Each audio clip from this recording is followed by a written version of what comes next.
नमस्कार, मैं हूं देवांजलि मोइत्रा। साल 2019 का आगाज हो चुका है और चुनाव आयोग ने चुनाव तारीखों का भी ऐलान कर दिया है। अब सभी पार्टियों समेत पूरा देश चुनावी मोड में आ गया है।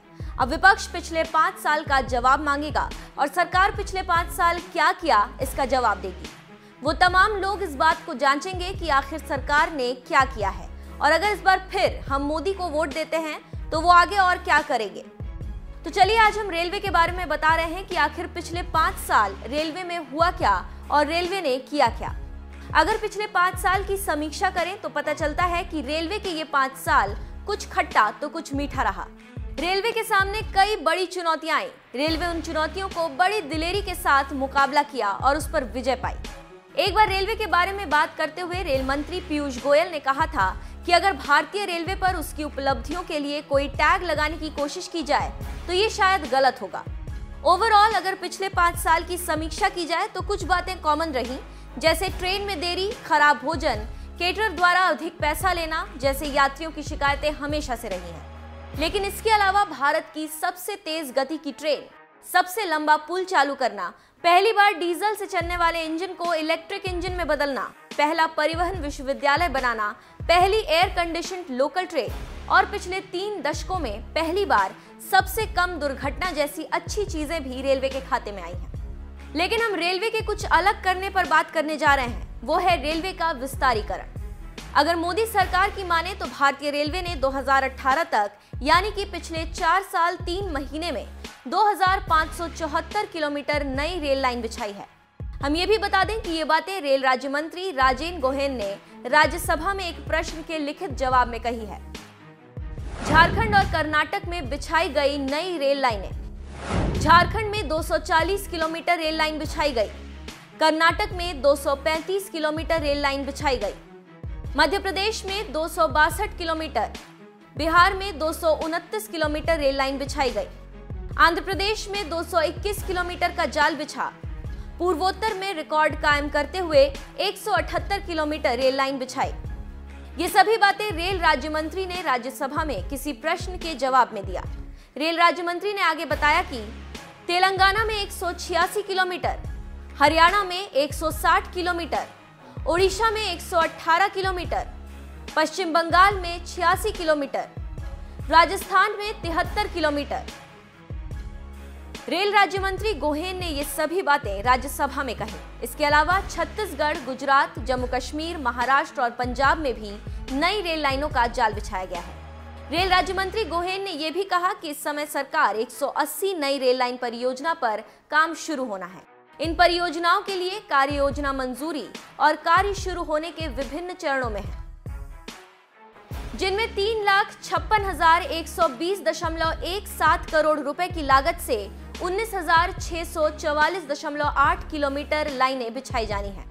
हम यहाँ ये भी बता दें कि भारतीय रेल एशिया का सबसे बड़ा रेल नेटवर्क है। यही नहीं, भारतीय रेल एकल सरकारी स्वामित्व वाला विश्व का दूसरा सबसे बड़ा रेल नेटवर्क है। 130 सालों से भी अधिक समय तक रेल भारत के परिवहन क्षेत्र का मुख्य घटक रहा है और आगे भी रहेगा। भारतीय रेल विश्व का सबसे बड़ा नेटवर्क है और इसके 13 लाख से भी अधिक कर्मचारी हैं। रेलवे देश की धड़कन है और रेलवे भारत की प्राणवायु है। रेलवे के बगैर भारत का विकास संभव नहीं है। रेलवे रोजाना गरीब, अमीर और न जाने कितने गम खुशियां लेकर चलता है। रेलवे ने पिछले 5 सालों में विकास का भी कीर्तिमान हासिल किया है।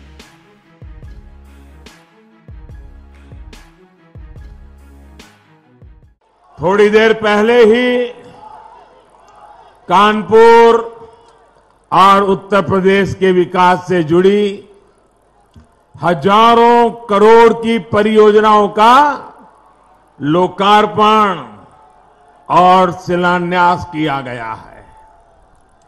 ये तमाम प्रोजेक्ट्स यहां के यातायात, बिजली व्यवस्था, नए उद्यमों, गंगा जी की साफ सफाई, शहर की साफ सफाई, गरीबों को अपने पक्के घर देने जैसी अनेक व्यवस्थाओं से जुड़े हैं।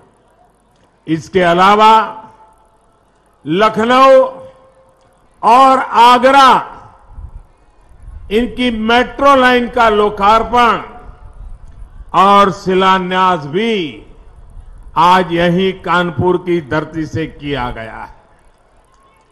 विकास के ये सारे काम उत्तर प्रदेश के लोगों के जीवन में बहुत बड़े बदलाव लाने वाले हैं। भाइयों और बहनों, कानपुर उद्योगों का शहर है और उद्योगों के लिए अच्छी बिजली, इसकी व्यवस्था ये सबसे पहली प्राथमिकता होती है। आप सभी को भली भांति पता है कि पहले उत्तर प्रदेश में बिजली की क्या स्थिति थी। अब योगी जी की सरकार ने जिस तरह बिजली पर काम किया है, उसने यहां के लोगों और उद्यमियों को पुरानी परेशानियों से मुक्ति दिलाई है। बिजली को लेकर कैसे राजनीति की गई, इसका उदाहरण पनकी विद्युत परियोजना है। इस परियोजना में एक यूनिट 52 साल पहले लगी थी और दूसरी यूनिट लगी थी 43 साल पहले, 43 इयर्स के पहले। इतने वर्षों तक काम करते करते मशीनें भी हांफने लगती है और इसका नतीजा ये हुआ कि एक यूनिट बिजली 10 रुपये की पड़ रही थी और कोयला भी ज्यादा खा रही थी। इसी स्थिति को बदला जाना जरूरी था। साथियों, आज से लगभग 6,000 करोड़ रुपए की लागत से पनकी विद्युत परियोजना के विस्तारीकरण का काम शुरू हो जाएगा।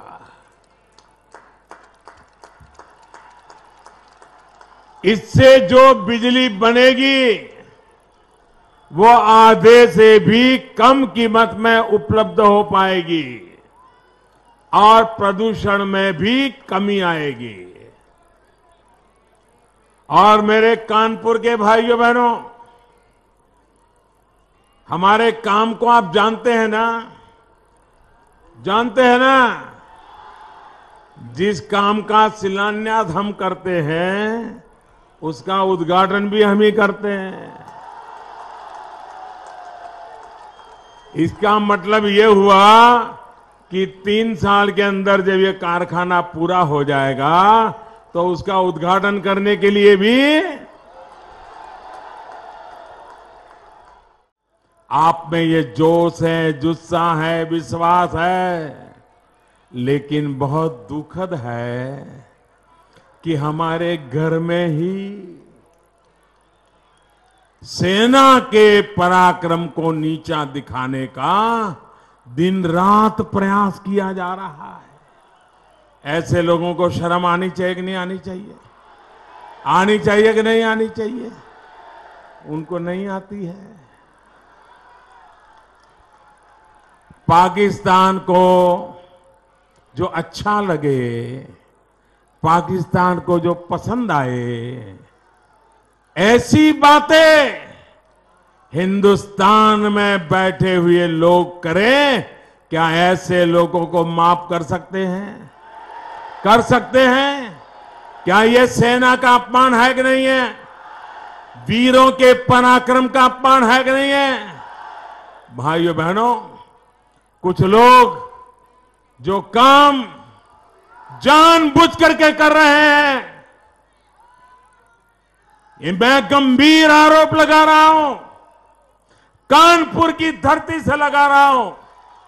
राजनीतिक स्वार्थ के लिए जिस प्रकार की बयानबाजी कर रहे हैं, जिस प्रकार की भाषा का प्रयोग कर रहे हैं, सरकार पर जिस प्रकार के गंदे आरोप लगा रहे हैं, इससे देश के दुश्मनों को ताकत मिल रही है, उनको बल मिल रहा है।